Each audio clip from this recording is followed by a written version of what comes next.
3 months ago, I was sleeping beneath the city. Not metaphorically, literally beneath it. There's an abandoned subway maintenance corridor under 168th Street.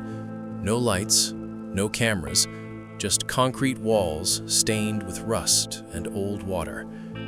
That was where I laid my head at night, wrapped in a contractor's tarp I'd pulled from a dumpster, counting the seconds between passing trains. Every time one thundered overhead, dust fell from the ceiling like dirty snow. I counted because if I didn't, my thoughts would wander. And if my thoughts wandered too far, I wouldn't survive the night. My name is Rachel Moore. I was 31 years old, homeless, divorced, and invisible. People think rock bottom is traumatic. They imagine screaming, tears, sirens. But rock bottom is quiet. It's waking up cold and realizing no one on earth is expecting anything from you anymore. 2 years earlier, my life was ordinary in the safest possible way. I worked as a compliance analyst for Northline Pharmaceuticals, a mid-level position that came with a badge, a cubicle near the windows, and a kind of quiet respect that only exists when people trust you not to make mistakes. My job was to notice things others missed: audit trails, inconsistencies, patterns that didn't quite line up. I wasn't powerful, I wasn't important, but I was trusted. And I believed trust meant safety. Every morning, I rode the same train, walked the same 4 blocks, and swiped in to the same building. My husband, Daniel Moore, kissed my forehead before I left, like it was a ritual he didn't want to break. "Text me when you get there," he'd say. He wore expensive watches and smiled easily. People liked him instantly. That charm followed him everywhere, into boardrooms, into courtrooms, into our marriage. And then there was Vanessa. Vanessa had been my best friend since we were 11. She knew my childhood fears, my embarrassing habits, the way I chewed my nails when I was anxious. She stood beside me at my wedding, held my bouquet when my hands shook, whispered jokes to calm me down. She called Daniel her brother. I trusted her with everything. That trust would cost me my life. The first crack didn't look like a disaster. It looked like a meeting. My supervisor emailed me just before lunch. "Can you stop by my office?" Her door was closed when I arrived. That should have warned me. She didn't accuse me. She didn't raise her voice. She turned her monitor toward me. On the screen were logs, timestamps, access records, my credentials, file transfers at hours I'd been asleep, encrypted emails I'd never written, regulatory reports altered in ways that made them look fraudulent. "That's not possible," I said immediately. "I didn't do this." She nodded slowly, the way people do when they don't believe you but don't want to fight. I remembered the feeling in my chest, not panic yet, but confusion, like reality had tilted a few degrees off-center. By the end of the day, I was suspended pending investigation. I went home early. Daniel was already there. He listened. He nodded. He held my hands. "Don't worry. This will sort itself out." Vanessa texted me that night. "I love you. Whatever you need, I'm here." I slept for 12 hours straight. That was the last peaceful sleep I'd have for a long time. Within 2 weeks, my access was revoked. My badge stopped working. My emails bounced back. HR stopped responding. Then the official notice arrived. Termination due to serious compliance violations. Thin envelope, final wording. Daniel didn't come home that night. Instead, I got a text. We need to talk. The divorce papers arrived before the conversation ever did. He cited emotional instability, financial irresponsibility, professional misconduct. Vanessa signed as a witness. I stared at her name for a long time, trying to understand how ink could hurt so much. When I confronted them, standing in the doorway of the apartment that no longer felt like mine, neither of them denied it. You were becoming a liability, Daniel said calmly, adjusting his cufflinks. They needed someone to blame, Vanessa whispered, staring at the floor. This was the safest way. Safest for them. By the end of that month, my bank account was frozen. 2 weeks later, my lease was terminated.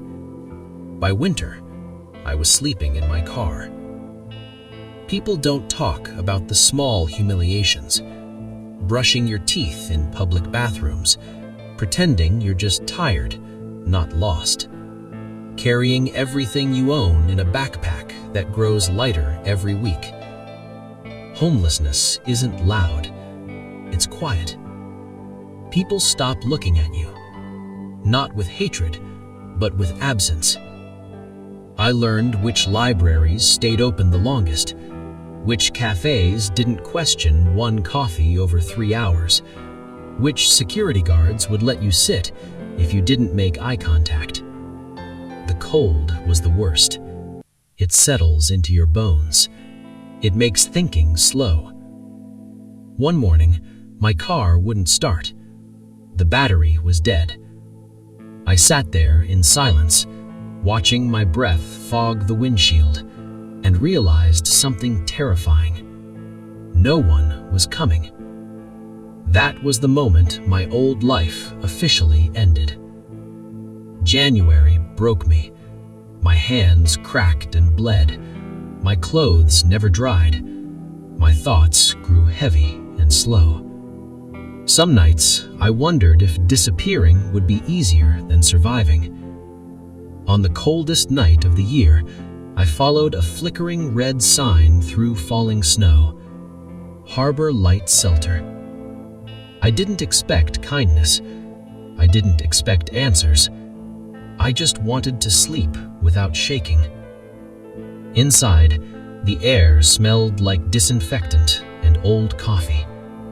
People stood in line clutching plastic bags and paperwork, eyes down, shoulders hunched. When it was my turn, the intake worker smiled automatically and reached for my ID. Her smile vanished. Her fingers froze. She looked at the screen, then at my face, then back again. Slowly, she stood up and locked the front door. The sound of the bolt sliding into place echoed through the room. My heart started to pound. Is something wrong? I asked. She didn't answer. She picked up the phone instead and whispered words I didn't understand. We have a live match. I stood there, cold, exhausted, terrified. The lock clicking into place changed the air in the room. It wasn't loud, it wasn't dramatic, but every instinct in my body reacted to it. People in line behind me shifted uncomfortably. Someone laughed nervously, assuming it was a joke or a mistake. The intake worker, a woman in her late 40s with tired eyes and a name badge that read M. Collins, didn't laugh. She stared at the computer screen like it might bite her. My heart began to pound, not with fear yet, but with confusion. "I'm sorry," I said quietly. "Is there a problem with my ID?" She swallowed. "No," she said too quickly, then corrected herself. "Yes, please wait here." She turned away without meeting my eyes and walked toward a small office behind the desk. Her steps were fast, uneven. I noticed her hands were shaking. The room filled with murmurs. Did she do something? Maybe a warrant? Figures, they always pick on someone. I stood still, clutching my backpack straps, suddenly aware of how exposed I felt. Every instinct screamed that I should leave, but the door was locked. I was trapped. The intake worker returned carrying a metal folder, older than everything else in the room. Its edges were worn. A red stamp across the front had faded with age. She didn't open it yet. She looked at me. Really looked at me. "Rachel Moore," she said carefully, as if testing the name out loud. "Yes," I replied. "That's me." Her lips parted slightly, then closed again. "How long have you been using that name?" The question made no sense. "Using it?" I repeated. "It's my name." She exhaled slowly and reached behind the desk, pressing a button I hadn't noticed before. The lights above the intake area dimmed slightly. Not off, just lower. Privacy. The room went quiet. "I need you to listen to me, and I need you to stay calm." My stomach tightened. "You're scaring me." "I know, but I promise, if I could undo what's about to happen, I would." She placed the folder on the desk between us and opened it. Inside was a photograph. Not recent, not digital, printed, old. It showed a toddler sitting on a padded medical table, eyes wide, mouth slightly open like she'd just been surprised. Behind her left ear was a small, distinct, double helix-shaped birthmark. The room tilted. I reached up slowly, touching the same spot behind my own ear. I'd had that mark my entire life. "I don't understand," I whispered. The intake worker's voice shook. "According to this file, you died in 1994. The words didn't register at first. They bounced off my mind like static. "That's impossible," I said. "I'm standing right here." She nodded. "I know." She turned the page. A birth certificate slid into view. Name, Elena Voss. Date of birth, March 12, 1992. Status, deceased. My chest tightened. "That's not my name." She met my eyes. "No," she said, "it isn't." My hands began to tremble. "Who is that?" She hesitated, then said the words that cracked something deep inside me. "That's you." I shook my head violently. "No, my parents, I grew up in New Jersey. I went to public school. She said, "They weren't your parents. They were your guardians." My vision blurred. The folder felt heavier than it should have been, like it carried more than paper. "My mother's name was Susan," I whispered. "She worked nights at a hospital." The intake worker's voice dropped to almost nothing. "Your biological mother was Dr. Helena Voss." She turned another page. A photograph of a woman in a lab coat, dark hair pulled back, eyes sharp but tired, holding a baby close to her chest. The baby had my eyes. My breath hitched. "She was a senior researcher," the woman continued, "part of a classified cognitive development program." The name at the top of the next page made my blood run cold. Project Orion. I laughed weakly. "This is a mistake," I said. "You've mixed me up with someone else." She shook her head slowly. "We ran your biometrics 3 times. I looked around the room, the walls, the faded posters about second chances and warm meals. "This can't be real," I whispered. Before she could respond, the phone rang. She flinched. When she answered, her face drained of color. "Yes," she said quietly. "Confirmed." She listened. Her knuckles whitened as she gripped the receiver. "Yes, she's here." She hung up and looked at me like she was seeing a ghost. "They're on their way." "Who?" I asked. She didn't answer immediately. Instead, she reached into the folder and pulled out another document. A timeline. Dates. Locations. I recognized one. The year I was fired. Another date. The week Daniel filed for divorce. Another. The month my accounts were frozen. My throat went dry. "Those weren't coincidences," she said. I felt something cold settle in my stomach. "My husband, my friend." She nodded once. "They were connected." The room erupted suddenly as someone shouted near the entrance. Heavy footsteps echoed down the hallway, then shouting, then the unmistakable sound of someone being shoved against a wall. The intake worker's voice sharpened. "Rachel, Alina, listen to me. You are not safe." The door rattled violently. Someone pounded on it. "Open up," a male voice shouted. "Federal authority." She grabbed my wrist. "Whatever they tell you, do not go with anyone who doesn't show proper identification." The door burst open. Men in dark jackets flooded the room. Some wore badges, some didn't. People screamed. Someone fell. A man locked eyes across me in the chaos and said very calmly, "There you are." And in that moment, I understood something terrifying. They hadn't just found me, they had been waiting. They didn't grab me. That was the first thing I noticed. No cuffs, no shouting, no hands forcing me forward. Just space. Intentional space. The man who had spoken, the one who said, "There you are," stood a few feet away from me, his posture relaxed, almost respectful. He wore a dark jacket with no visible insignia. His badge stayed clipped inside, hidden unless needed. Control without display. "Rachel Moore," he said evenly. "You're coming with us." The intake worker stepped in front of me. "She's not leaving," she said. "You don't have jurisdiction." He raised one finger. "Ma'am," he said calmly, "this conversation does not include you." She didn't move. He turned his head slightly. Two men behind him shifted their stance. Not threatening, prepared. The room was silent, except for someone sobbing quietly near the back. The intake worker's jaw tightened. Slowly, reluctantly, she stepped aside. Her eyes met mine. "I'm sorry," they said.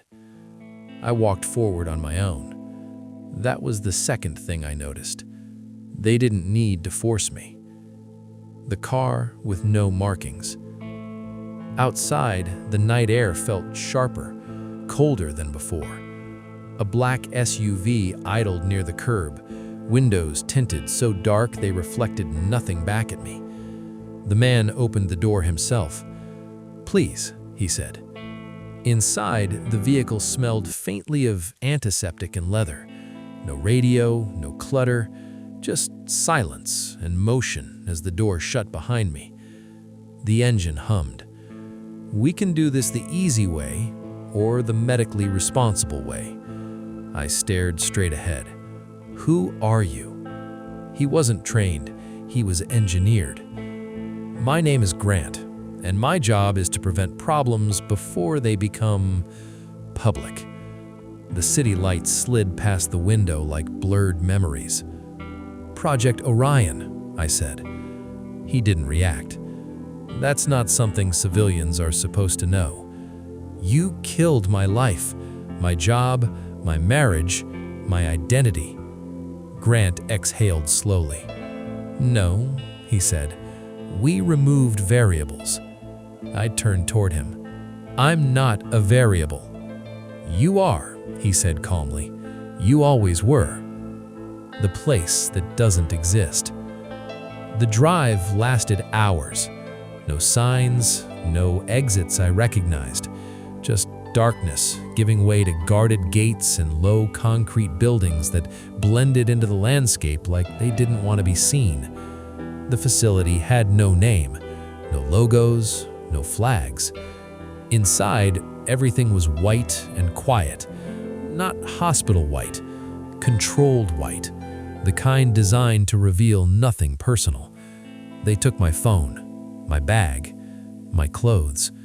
They gave me scrubs. "Temporary," they said. A woman in her early 40s introduced herself as Dr. Lena Hart. She didn't smile. She didn't avoid my eyes either. "You are not a prisoner, but you are not free." She led me down a long hallway lined with sealed doors. "I want answers," I said. "You'll get them, but first we need to make sure you are stable." "Stable from what?" I asked. She stopped walking, turned to face me. "From remembering." The tests, they never stopped running. They started with blood, then scans, then questions that didn't sound like questions. What do you see when you close your eyes? Do you experience gaps in memory? Do numbers ever appear uninvited? I answered honestly, too honestly. Dr. Hart watched everything. My pupils, my breathing, the subtle delay before certain responses. Hours passed, then days. I was given a small room with no windows and a bed that felt too firm to be comfortable, too soft to be a restraint. At night, I dreamed. Not memories, fragments. A white room, a woman crying quietly, a voice counting backward, cold metal against my scalp. I woke up sweating, heart racing, my fingers twitching like they wanted to write something, but there was nothing to write with. The truth they couldn't bury.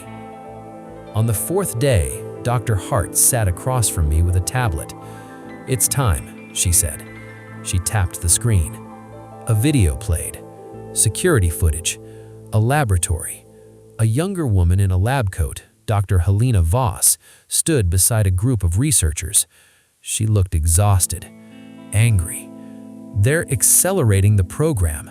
She's not ready," she said in the recording. A man off-screen responded coldly. "She's exceptional." "I don't care," Helena snapped. "She's my daughter." My chest tightened. Dr. Hart paused the video. Project Orion wasn't about intelligence. It was about pattern dominance. She explained slowly. Children whose brains could recognize, predict, and reconstruct complex systems at unnatural speeds. Finance, logistics, social behavior, information warfare. You weren't trained. You were engineered. I shook my head. "No," I whispered. "I'm normal." Dr. Hart's expression softened just slightly. "That's the tragedy," she said. "You are, because your mother sabotaged the program." She played another clip. Helena Voss, alone, speaking directly to the camera. "If you're seeing this, it means I failed to protect you completely." Tears slid down her face. "I hid you. I fragmented your memory. I destroyed their ability to track you." She swallowed. "But if they find you, remember this." The screen froze. Dr. Hart leaned forward. "You're not a weapon because of what you can do. You're a weapon because you chose not to be one." The choice they never expected. Grant returned that night. "You've seen enough," he said. "We can help you." "Help me how?" I asked. "By restoring what was taken from you." I stared at him. "You mean turning me back into what you wanted?" He didn't deny it. "You could stop wars before they start, collapse criminal networks, predict economic disasters. And if I say no?"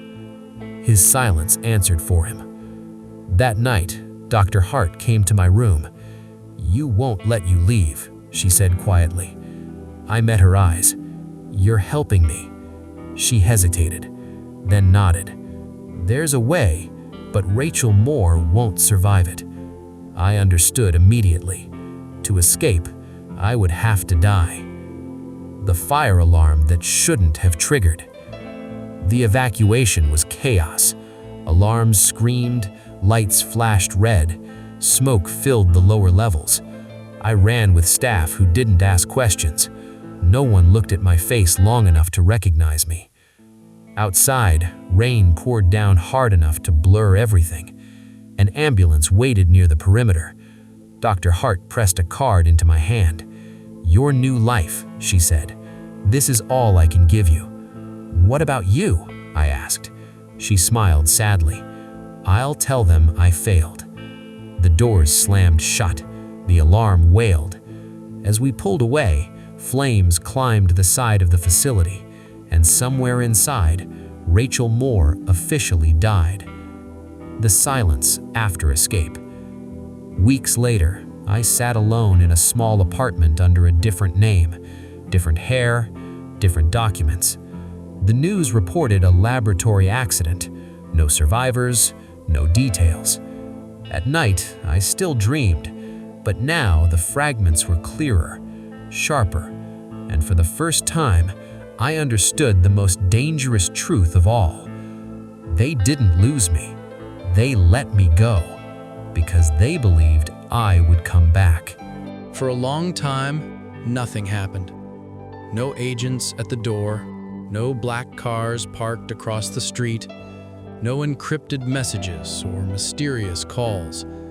Just silence. The kind that makes you uneasy because it feels earned too easily. I lived under the name Claire Holden. The apartment was small, 3rd floor, no elevator. Thin walls that carried the sound of other people's lives, arguments, laughter, televisions left on too late. Normal noise. I worked part-time at a public library, shelving books and answering questions that had nothing to do with global systems or predictive models. Where is the bathroom? Do you have this in large print? Is the printer broken again? I loved those questions. They grounded me. Every night I walked home the long way, avoiding routines, not because I was afraid, but because habit had once made me traceable, the power I refused to use. The dreams never stopped, but they changed.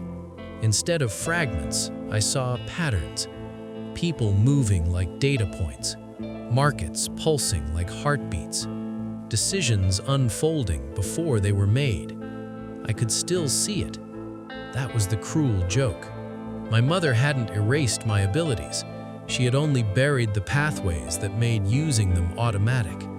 Now, every insight required a choice. I could predict which businesses on my street would fail within a year, which marriages would quietly collapse, which election outcomes were already decided long before voting day. I did nothing. That restraint cost me more than using the power ever would have. Because once you know how a system works, pretending not to see it is exhausting. The message they thought I wouldn't open. The envelope arrived on an ordinary Tuesday. No return address, handwritten. I didn't touch it for an hour. When I finally opened it, there was only a single sheet of paper. No threats, no demands. Just 4 words. "We know you're alive." My hands didn't shake. That surprised me. I folded the paper neatly and placed it in the trash. That was my answer. The cost of disappearing. Months passed, then a year. Grant never came. Neither did Dr. Hart. But I paid in other ways. I couldn't get close to people easily. I avoided photographs. I never stayed anywhere long enough to be remembered. When a man at the library asked me out for coffee, I said no. Not because I didn't want connection, but because connection creates patterns, and patterns attract attention. Freedom, I learned, is lonely by design. The mistake they finally made. The world changed slowly, then all at once. Markets convulsed. Supply chains snapped. Political alliances shifted overnight. Commentators called it unpredictable. I knew better. They had activated a new Orion subject, someone younger, less stable, more obedient, and the system was breaking under the weight of forced prediction. That's when I made my first move. Not publicly, not dramatically. I sent one anonymous data packet to an investigative journalist known for chasing ghosts. No explanation, no signature, just evidence. Internal funding trails, medical ethics violations, buried death certificates. Project Orion exposed not as a weapon, but as a failure. The final call. The phone rang at 2:14 a.m. I almost didn't answer. "Claire," Grant said. I smiled at the name. "You finally learned it." "We need your help," he said. I waited. "The new subject is unstable. People could die." I closed my eyes. "That was never my responsibility. You were designed for this." "No," I replied. "I survived it." Silence stretched between us. "What do you want?" he asked quietly. I spoke carefully. "Shut it down. All of it. Publicly." "You know that's impossible." "Then you'll live with what comes next." The line went dead. The day Orion died. 3 weeks later, the hearings began. Then the arrests. Then the apologies that never used the word sorry. Project Orion was dismantled in public view, piece by piece. My mother's name was cleared, her final recordings released. History didn't call her a hero, but it didn't call her a criminal either. That was enough. What remains? I moved again. Different city, same quiet life. I still work among books. I still avoid cameras. But now when I sleep, the dreams are quieter, less urgent.